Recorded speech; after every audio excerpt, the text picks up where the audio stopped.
Hey, this is Kirk Hilliard.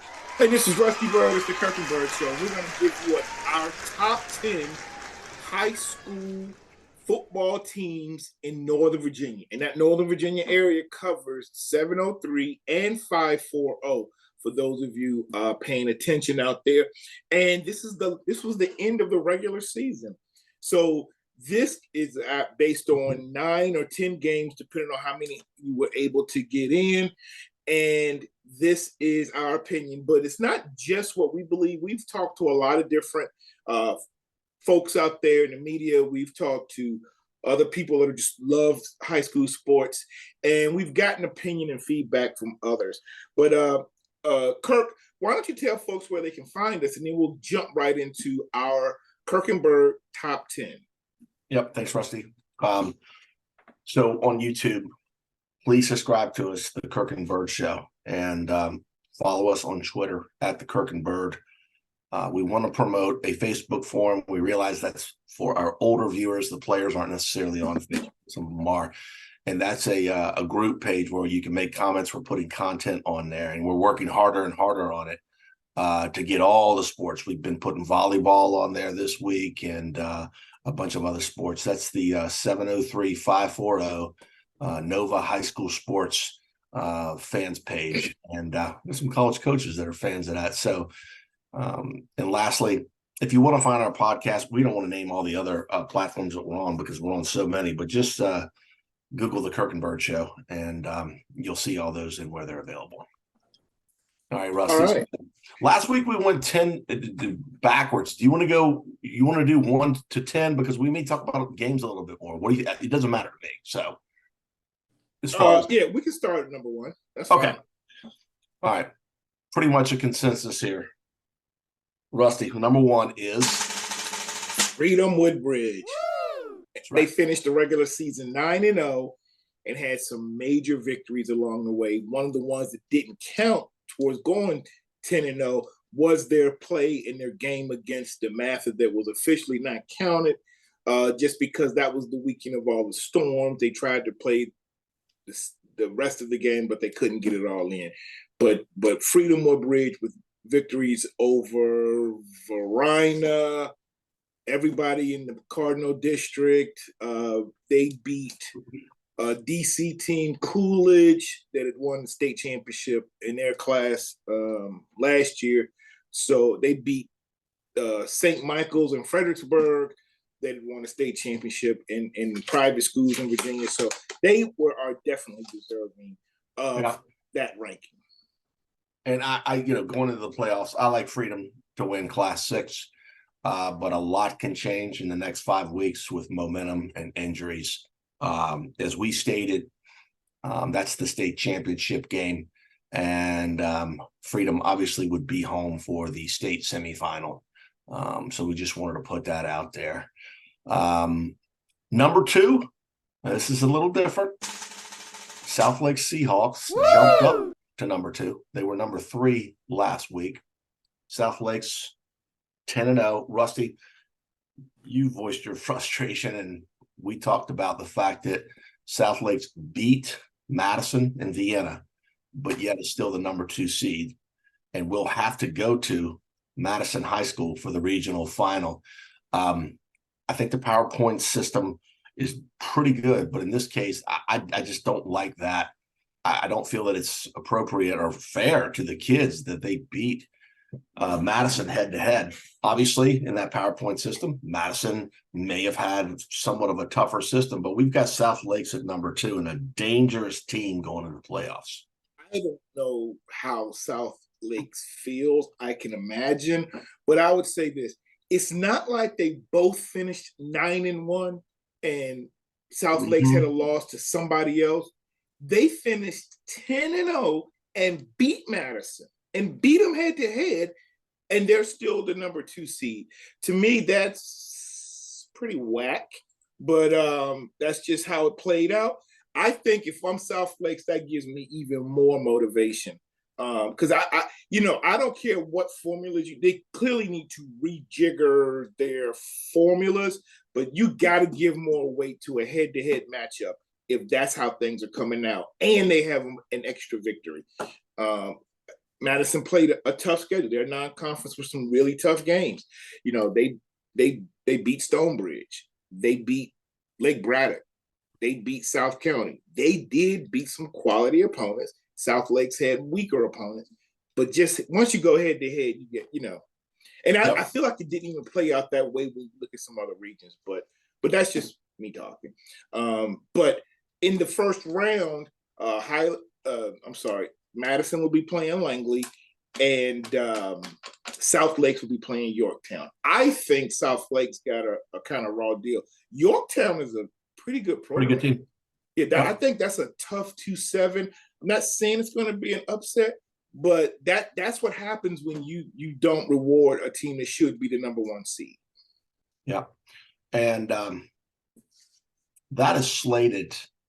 Whoever wins that region, we were just talking about this, so we wanted to inform everybody that even if Freedom were to go down, which we don't think they are, Battlefield as well as Mountain View would still have more power points. So D is going to be at B, unless there's some mammoth upsets. So we just wanted to key everybody into that. Maybe some of the parents and all thinking about where everybody's going. So number 3, Mountain View, a team down there that we have not talked about enough, but we switched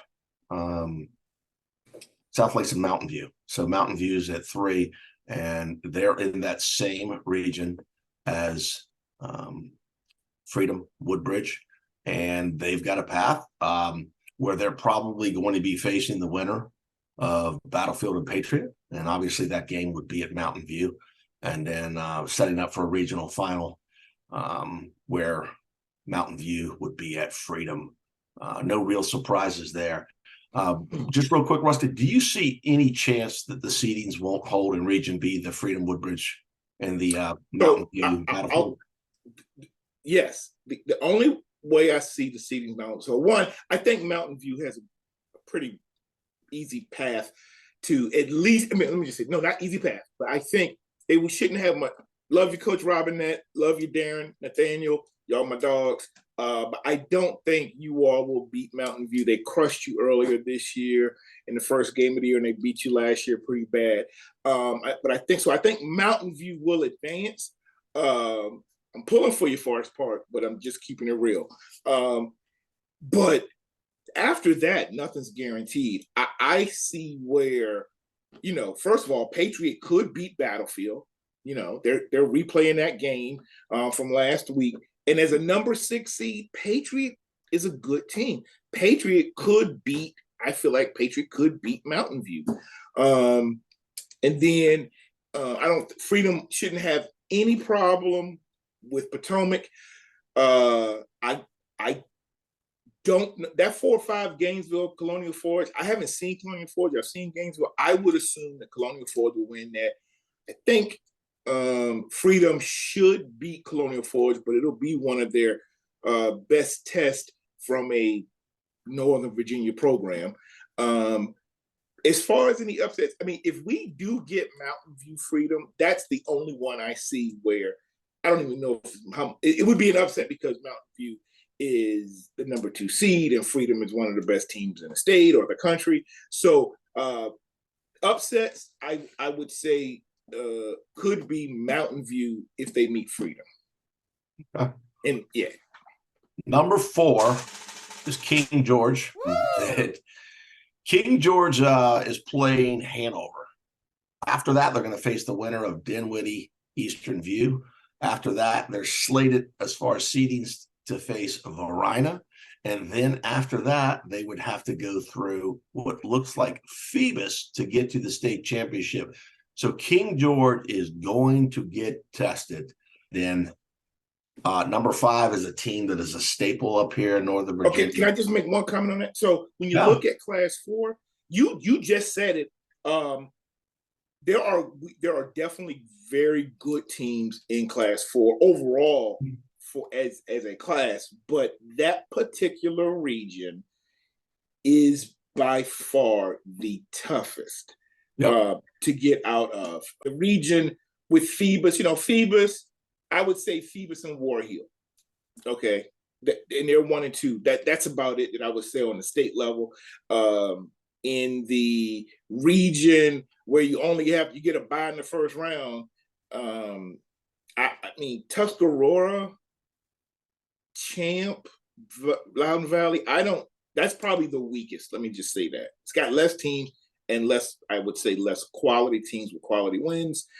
And then the region with Salem, Millbrook, Jefferson Shenandoah. Forest. Yeah. No, they're okay. But all that being said is I think, maybe the top 5 teams in the region with King George could win the 2 of the other regions. Yep. And I would say the second region is 6D with Madison, South Lakes, Washington Liberty. If you look at they're going to be facing formidable teams. And, like we said, Madison's at number 5. It's a lot of respect for Madison with 1 loss. They've been in the state championship 2 years in a row. They've got a path to get back. They're going to have to go through South Lakes. That is just going to be an unbelievable game. That'll be a regional final. It's going to be hard to pick out which regional final to go to.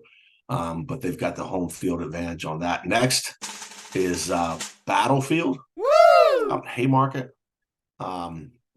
Battlefield just defeated Patriot, but they're going to be facing Patriot this weekend. That's the game that I plan on going to. And I think that, Battlefield is a team that in that Freedom Woodbridge region that's going to be dangerous. Another team that, a 2-loss team that got the top seed in their region is South County. Woo! And I know you know a lot about that team. I would just say that that's a team that I think if they get on the roll could pull an upset. So that's one that if I'm Highland Springs or Manchester and I see a hot South County team with Jordan Dennis coming down, I just think they're a dangerous team. They come in at number 7. They're number 7. Like they're the first team with more, at the highest ranked team with more than 1 loss. They have 2, but like you said, they're the number 1 seed because their only losses are to Madison, another number 1 seed, Quince Orchard. It's a school in Maryland, but I'm sure I have to check their record, but they've won the last couple of state championships there. So I'm sure despite the loss, they got a lot of points. That it's better to probably lose to Quince Orchard than beat Colgan or Osborne Park. Yep. Next team out here in Leesburg, Tuscarora. They're 10-0 with their schedule. I expected them to go 10-0. And like we both said, they've got quite frankly, if probably the easiest region. John Champ, who is 9-1, appears to be headed towards that regional final. And then they're going to face, if they win that region in the state semifinal, they're going to face the winner of that Salem Jefferson Forest region. And Jefferson Forest just ended the year with a tough loss to Liberty Christian. But Tuscarora is a team that is on a roll, and I saw them play. It was Dawson Pugh. I think I said his name right. I was really impressed with him. He's a junior. Jeremiah told us about him. If they get him loose, they've got some weapons. I think that Tuscarora is a team, if you look at the top all the way to the bottom, in other words, the 22 starters, right? And the quality or the caliber of the starters all the way down. And the 2 deep, I think Tuscarora, when they get to that regional final, state semifinal, and especially the final, going across that bracket and facing a King George, a Dinwiddie, a Varina, Phoebus. That's going to be tough for them. 9, Brentsville District. Woo! 9-1, lost to Millbrook. Millbrooks, who knocked out Tuscarora last year in the first round. Rusty, I was really impressed with them. Had a run, great team, and they're in the Thomas Jefferson region. But Brentsville's speed and athleticism is unbelievable for a 3 team. And I think they're trending to probably face Kettle Run again. I believe it's next week, or after this. Yeah, the second round. Yep. Right. But that one will be at Brentsville. And then we talked about this. Rusty and I debated a little bit on number 10. I want to put Stonebridge. We want to put Stonebridge in there. And we realize they have 4 losses. If you look at who those 4 losses are to, James Madison, Vienna, a number 1 seed in Class 6. Martinsburg, State Power, Quince Orchard, and Good Counsel. I mean, unbelievable. Matter of fact, won't get into it, Rusty. I'd put Stonebridge, much higher on this list as far as I had to fight for. Now, listen up. Kirk is his son graduated from Stonebridge. He's had Mickey on the show. We've got Jason Sterling on the show. So I think he's a little biased, but I do get it. They've played an extremely tough schedule. Kind of what we said would happen happened. Even before the season, we said it's going to be tough to get through those first 4 games. But if they can, the rest of the way, they're going to be building something. And they did. They handled their business once they got past that extremely tough schedule. And I think they're not going to meet anyone that as good as any of those teams they played unless they make it to the state championship against Maury. So Kirk advocated for Stonebridge.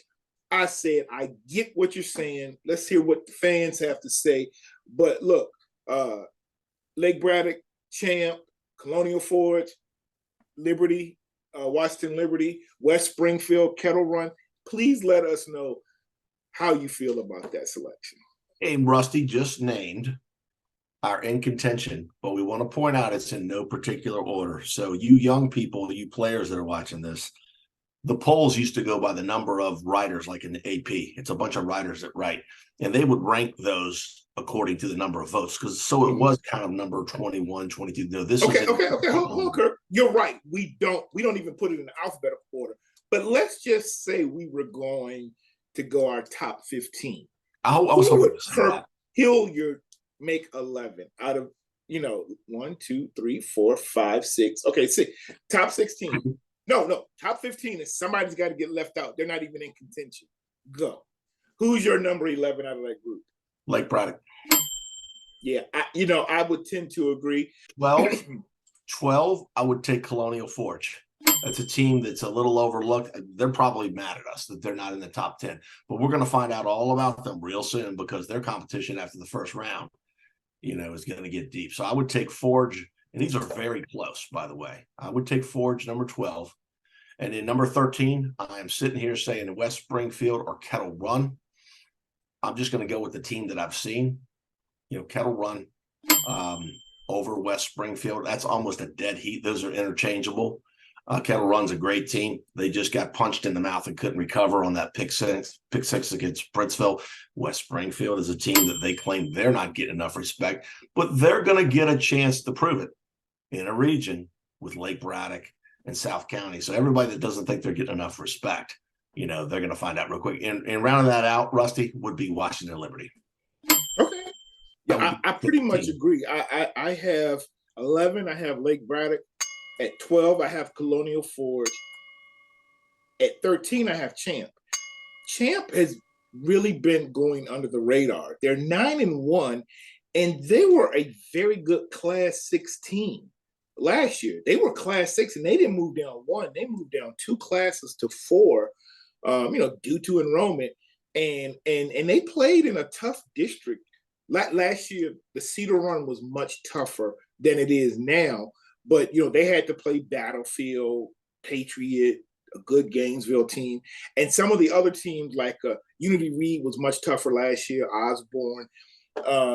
So they've gone down to 4 and they're making noise. And based on how the brackets for 4 are set up, there's a very good chance that John Champ, I think, so first of all, they have a bye in the first round. So they're just going to be waiting on Loudoun Valley, Broad Run.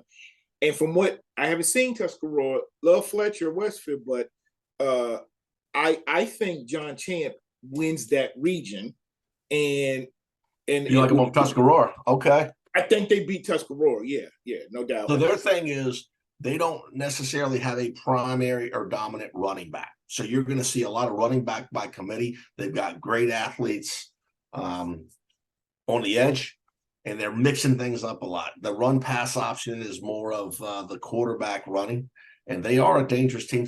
I think they definitely can beat Tuscarora. I just think that Dawson Pugh, Petey at quarterback, Eli Chappell, just some offensive weapons. Line of scrimmage is going to be a big deal with those, and then linebackers and safety, which is where Tuscarora drops off a little bit. They got everybody, but I'm glad to point that out. The Champ has a great chance, but then after that, they're going to be facing that Salem, Jefferson Forest region. So, but let me say this: they in Class 6 last year in a much better Cedar Run district. Their losses last year, now they lost to Woodgrove, but they put up a lot of, they lost 42-38, a shootout, only lost by 8. But then they beat Briarwood, Colgan, Unity Reed. They beat OP, but Battlefield, they only lost by 1 point to Battlefield last year. Battlefield is going 30 on the regular season, but they only lost by 1 point.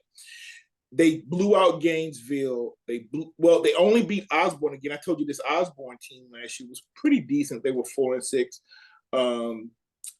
Patriot. They hung with Patriot. I was there. That was that big battle. Like the score was 76-59. They were slinging it out. Remember now, Champ's quarterback went on to play Division. Where did he go to? East Carolina. East Carolina. Patrick Bryant. Yeah, East Carolina. And so, but then they beat their arch rivals, Freedom. They crushed Forest Park. They lost to Freedom Woodbridge in the second round of the playoffs. They lost 70-35, but they put up 35 points. Nobody else did. Exactly. They put up the most points against them.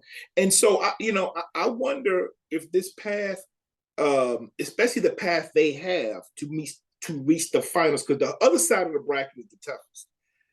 When you got in Class 4. But I'm telling folks, watch out for Champ. All right. And then, so I had Champ, then I have West Springfield, Kettle Run, and the only one that would be on the outside at 16 would be Washington Liberty. Okay. All right. So for Champ, Jillian Berry Jones, her son played with my son in youth football. He's a defensive back, really good athlete, Josh Jones over at Champ. She's been telling me, you're not talking about Champ.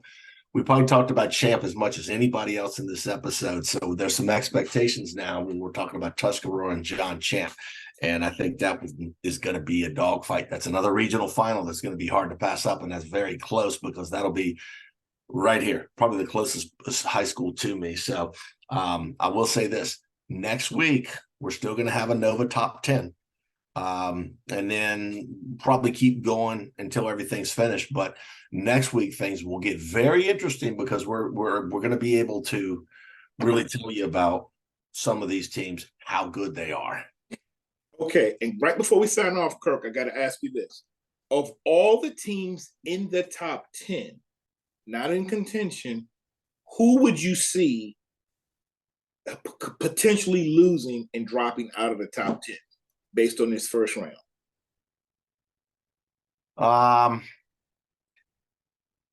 Well, it's funny. The answer jumped out. Battlefield. Exactly. That's you were tracking. Yeah, they're 10-0. They were almost 9-1, other than the last minute game last week. That is the one that kind of sticks out to me. I don't see other teams really having a challenge. But that sticks out. Again, that's a 3-6 matchup. Coach Hatfield has got to manage the fact that they won a big last home season game. They beat Patriot, and they're facing them again the next week, and Patriot has not beat Battlefield in 5 years. So that is a tough one, and I would say, not saying who's going to win, but I would say the most likely is Battlefield. And then the week after that, we're going to have all kinds of options. Oh, yeah. Bro, second round, I don't even think it's going to be a lot of upset. It's just going to be a lot of quality teams playing. in that second round. So Dinwiddie and King George. I mean, my goodness, man. Whew. Yeah. Lake Braddock, West Springfield. All right. And then so this has been a lot of fun. Kirk, why don't you tell folks one more time where they can find us, and then I'll close this out. Yeah. Subscribe to us on YouTube. Follow us on Twitter at the Kirk and Bird. For you high school athletes out there, we've got a lot of recruiting coordinators. We've got assistant coaches. We've got some head coaches following us, and we give you love. You tweet your highlights. We're going to keep track of your big games. We're going to talk you up. We're never going to say anything negative about you. We try to take some time and go through there. So please follow us on Twitter. And to me, but the other one is really big, that's growing, is you got to get on NoVA High School Sports. We're covering 703 and 540. And the reason I say that is, look, Fairfax, Alexandria, Falls Church, Arlington, Stafford, all of you all, look, Fauquier County, you need to get on there because we're posting, but this is where we're posting our top 10, but we're sharing a lot of information about, and you need a forum. Look, in Hampton Roads, they have the Hampton Roads High School football, and it's thousands of people.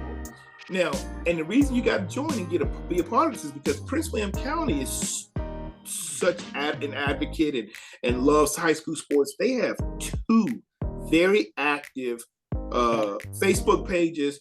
One that just came out in January, the Real Sports of Prince William, the Real Prince William, and then you have Prince William County Sports that probably, I think, has close to 5,000 or 6,000 now. So look, all I'm saying is this is going to be your forum to chat about your teams, to talk about the rankings. So pass the word. We would love to get over 1,000 people by January. And lastly, we're talking about King George down in King George County, and we're talking about Eastern View out in Culpeper. A lot of people don't consider that Northern Virginia, but we're giving them coverage. And if you all want to get involved in that forum, obviously the more that we know, the more we can talk about, because we stretch ourselves thin. But yeah, definitely yes on that forum. I mean, I'm trying my hardest just to drop more and more content coming into winter sports. I've got a lot more sources in basketball. We've already got some phenomenal stuff I've even told you about. I've reached out to phenomenal players that we are going to interview for basketball season, and we'll have a lot of coverage there. All right. So look, that's great. And again, it makes sense because if you don't say 540, just for an example, we had a great matchup the other night with Kettle Run and Brentsville, and we had Patriot and Battlefield. 3 of those schools are in Nokesville, but Kettle Run actually has a 540 area code, and it's only a couple of miles from Patriot. It's only a couple of miles from Patriot, Brentsville, and Gainesville. So, and then it makes a lot of sense as well because Stafford County, 540, they're in Region B, and so a lot of those teams are in Northern Virginia region. So we definitely need to include them. So, all right. So for my co-host, Kirk Hilliard, and all that we're doing here at the Kirk and Bird Show, I just want to thank you all. But for Kirk, for me, this has been the Kirk and Bird Show. We're out.